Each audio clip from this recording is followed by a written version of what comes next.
In a world that pulls you farther and farther from yourself, coming home to your heart is one of the most radical things you can do. I'm Gabriel Gonzalez. Welcome to the Heart Mastery Podcast. Something happened to you. You had a real heart-opening experience. Maybe it was through meditation, breath work, deep prayer. Maybe you attended a ceremony. Maybe it was through a crisis, like in my case, that stripped you of everything. Maybe it arrived quietly in an ordinary moment, and then you felt something crack right open inside your chest, something that you had not felt in years. And for a while, it was just incredible, blissful, extraordinary. The connection, the love, the sense of unity, and that deep, deep feeling that life now finally makes sense. There's meaning to it. Then, without any warning, it began to get harder. More emotions, all emotions that you had not felt in a very, very, very long time. So more doubt, more fear.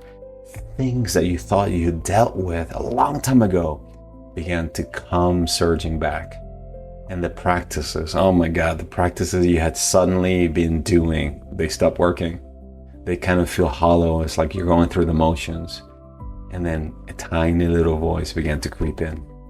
And this little voice says something like, you're going backwards.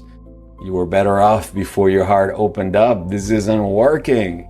So if you can relate to what I'm just saying, if you're there right now, I want you to hear this before anything else. You are not going backwards.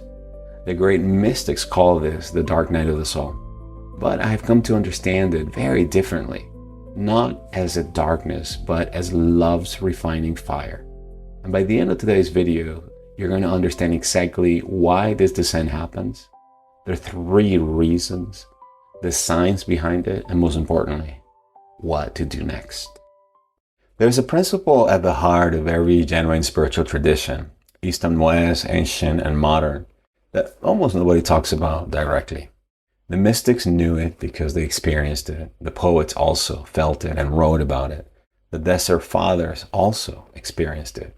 And every wisdom lineage that has ever mapped the inner journey of spiritual awakening encountered it and even had a name for it. But in our modern conversations about spiritual awakening, about heart-opening experiences, it gets completely skipped. And that's because it's plain and simply uncomfortable, because it doesn't make a really nice marketing message. So let me say it plainly through the words of someone who said it better than I possibly can. Khalil Gibran in The Prophet.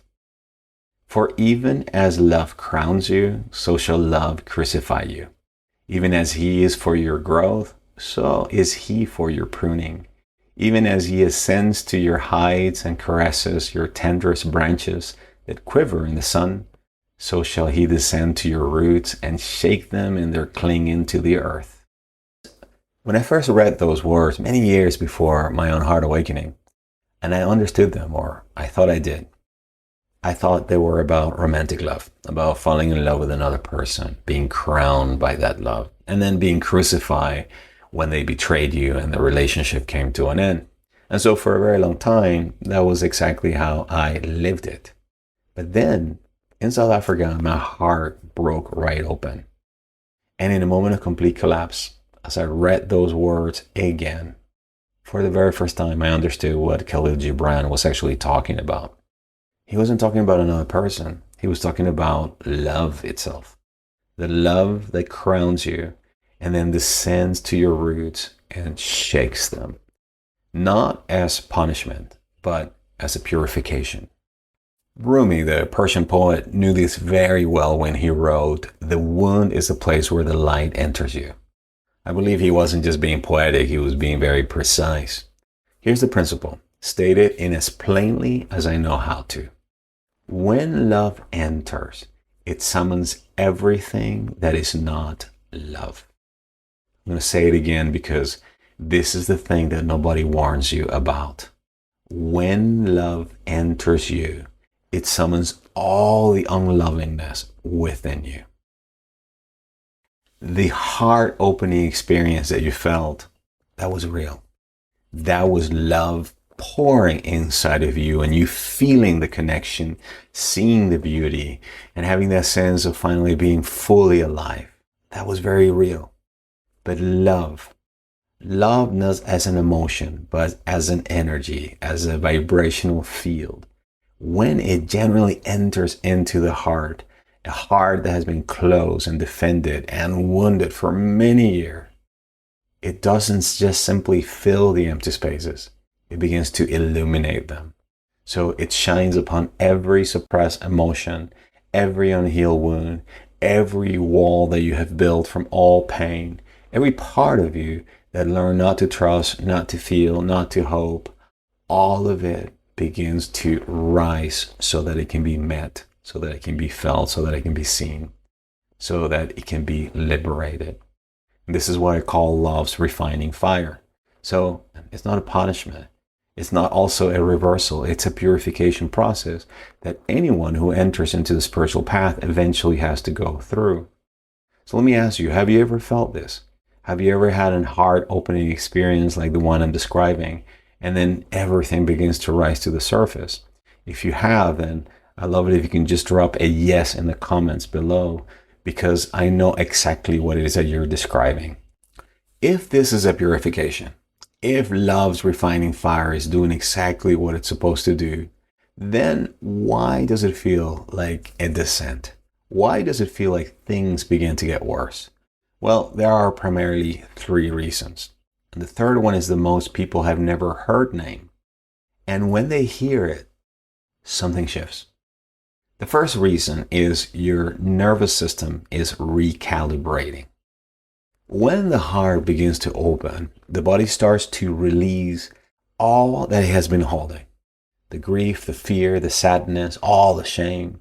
So this all pain that was stored in your muscles, in your tissue, everywhere, it begins to resurface because it can finally move through you.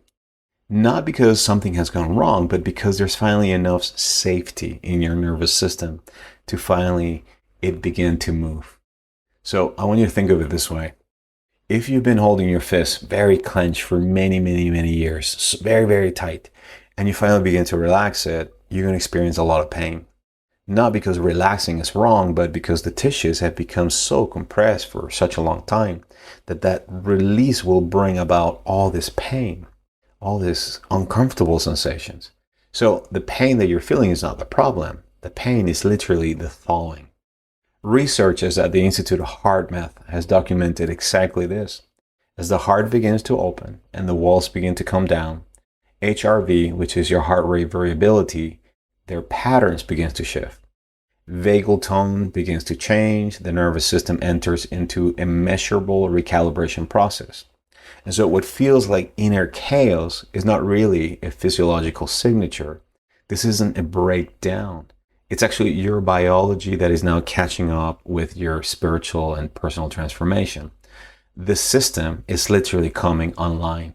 The emotions that are surfacing are not new ones. They're old emotions that finally have enough safety and space to be finally felt, to be finally embraced. Reason number 2. The mind fights to keep control.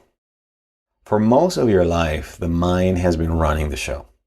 And it is very, very good at what it does. It's designed to keep you safe. It keeps you productive. It keeps you on familiar ground. But when the heart starts to open and it begins to lead, when you begin to make decisions from a completely different place, following a different kind of knowing or intuition or guidance, the mind perceives this as a threat. Neurologically, this is not a metaphor.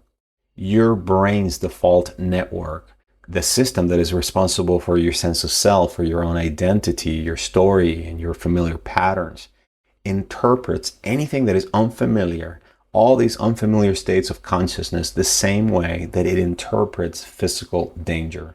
And so it activates the exact same threat response as if a dog came towards you to attack you. The voice inside of you that says, this isn't working, that's not inner wisdom, that's not insight, that is the ego that is trying to return to the familiar ground. That is the part of you that built the walls in the first place to keep you safe, to keep you protected. And so for the ego to watch those walls come down, it begins to panic. And so the doubt, the rationalization, that sudden flatness where there used to be aliveness before, these are not signals that something is wrong with you or that you're on the wrong path. They're actually signals that something real is changing, and the mind is sounding every alarm that it has. The third reason is the gap becomes visible. Before your heart began to fully open, you couldn't fully feel the distance between where you are right now and where you long to be. But now you can. The practices have sensitized you. So you've now began to catch glimpses of what a life lived from the heart could actually feel like. I call that your heart's vision. And now you can feel the contrast between that and your current reality more acutely than ever before. And so you're tuning in into that gap, that longing, and that can feel for many people like pain, like something is missing, like a loss even for some people. And I want you to know that it's not missing, it's not loss. What has actually happened is that your heart is beginning to show you now what is possible for your life. And it wants you to live there, not just in the glimpses, but as a lived, embodied reality, as a way of being. So that ache that you feel is not evidence that you're falling. It's actually evidence that you are awake, that you are awakening. So these are the three reasons that our heart awakening feels like a descent. Your nervous system is releasing what has been holding for years, so it's recalibrating. Your mind is fighting to take back the control. And the gap between where you are right now and where you long to be, which you couldn't fully feel before because you were very numb, is now becoming visible. So there's nothing wrong with you. What you are experiencing is love's fire doing its work. What you're going through has a name.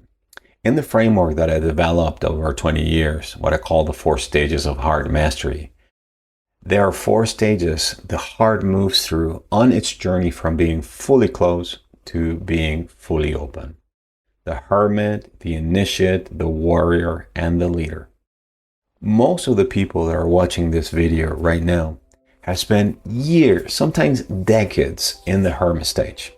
And this is the stage where your heart is closed, where your heart is protected and guarded. You are on survival mode. And when the heart finally begins to open, when you step into this initiate state, it can feel like everything is falling apart. And I want you to know that it's not falling apart. It feels like that, but it's not. It's being rearranged. As it often said, things have to first fall apart before they can come together. So the pain that you're experiencing is not the problem. The pain is literally all the emotions that are now thawing. They're coming to the surface. That doubt is not a sign that you're on the wrong path.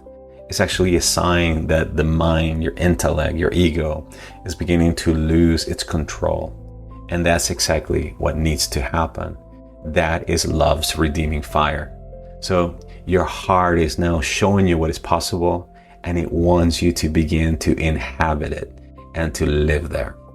So stay in your heart, stay in the fire, stay in love's redeeming fire. It's a purification process that you're in right now. Stay with the discomfort, stay with the aches, stay with the longing, because on the other side of this, as you keep moving through this process, there is a version of you that has never felt more alive, more joyful, more awake. And if this resonated, I want you to know that I built something for exactly this moment. The Heart Mastery Starter Kit. It's completely free, and the link is in the description below. Inside, you're going to find a walkthrough of the 4 stages of Heart Mastery, a guided meditation entitled Coming Home to Your Heart, and the Heart Mastery quiz so that you can see with precision where you are at this moment on this journey. So please grab it. Until the next time, I send you all of my love from my heart to yours. Bye-bye for now.